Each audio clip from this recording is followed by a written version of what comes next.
Dans la matinale, on s'intéresse au placement dans la forêt avec un expert. Notre invité, c'est Philippe Chevrier. Bonjour Philippe. Bonjour. Vous êtes le président d'Épicure AM et avec vous, on va voir si effectivement investir dans la forêt est un investissement rentable. Mais tout d'abord, est-ce que vous pouvez nous présenter Épicure AM? Oui, bien sûr. Écoutez, Épicure AM est j'ose le dire, est une petite société de gestion qui a pour unique but de gérer les GFI.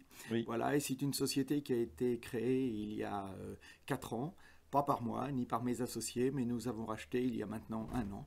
On a fêté l'anniversaire de ce rachat il y a quelques jours. Voilà, GFI pour Groupement forestier d'investissement.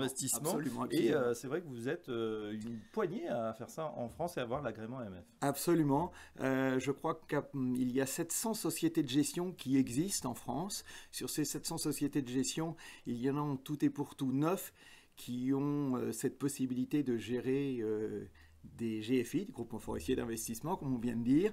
Et sur ces 7 sociétés de gestion, il n'y en a que 2 qui sont uniquement orientées sur ce secteur. Oui, alors justement, les avantages du GFI, de ce groupement forestier d'investissement, c'est comme un autre fonds, hein, on met de l'argent en commun pour investir, mais sur un actif qui est un petit peu différent, puisque ce sont des forêts, et les forêts de France en général.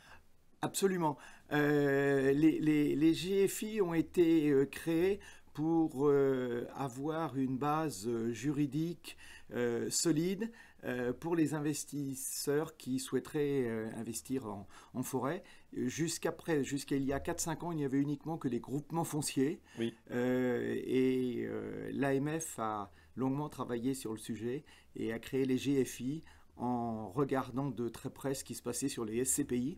Et c'est à peu près le même modèle avec les mêmes obligations pour le bien de l'investisseur. Voilà, ça offre la même fluidité finalement et la sécurité également pour les investisseurs. Fluidité et sécurité, absolument. Sont les 2 grands éléments. Alors Philippe, une question, est-ce que c'est un investissement profitable d'investir aujourd'hui dans des forêts ? Écoutez, je le crois, mais au-delà, vous venez de dire aujourd'hui, mais je pense qu'il faut regarder un peu en arrière.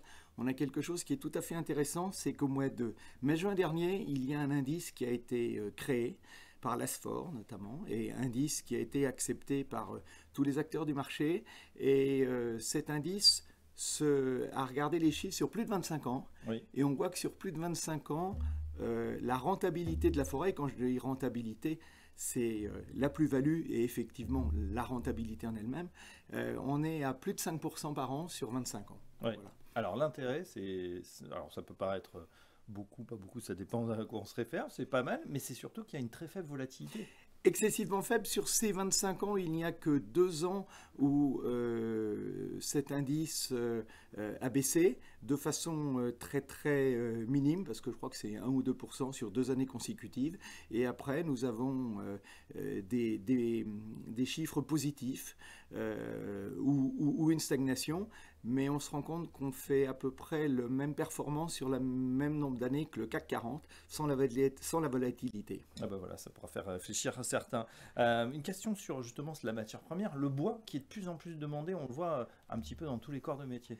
Oui, le bois est très demandé. Alors on pense tout de suite à la tonnellerie par exemple, pour les très jolis bois, mais cette tonnellerie ne représente qu'1 ou 2% du chiffre d'affaires du bois. Il faut quand même savoir, je parlais chiffre d'affaires, c'est 400 000 personnes qui s'occupent de bois en France, oui. Donc c'est un secteur d'activité important. Dans la construction notamment. Mais dans la construction, effectivement, vous avez besoin de beaucoup de bois dans la construction. Et puis, vous avez des nouveaux arrivants qui sont demandeurs. Par exemple, la pétrochimie maintenant a besoin de bois. On retrouve du bois dans le plastique pour éviter de dégager trop de CO2. Ouais, voilà. Il faut dire que le bois, en tout cas, c'est un actif qui grossit naturellement. Finalement, vous remplissez les poches, j'allais dire, voilà, avec la croissance organique. Organique, absolument. Le bois prend, suivant les essences, entre 2 et 6 ou 7% par an. Non pas de valeur, oui. Mais en ce qui concerne son volume.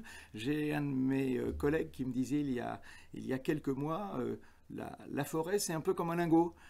Mais un lingot, vous l'achetez à un moment, il fait 1 kilo.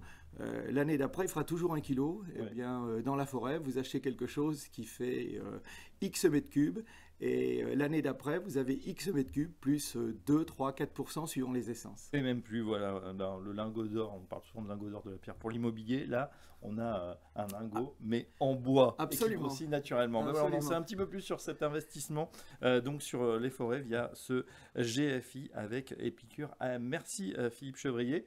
Je rappelle que vous êtes donc le président d'Épicure AM et à très bientôt dans la matinale. Avec grand plaisir.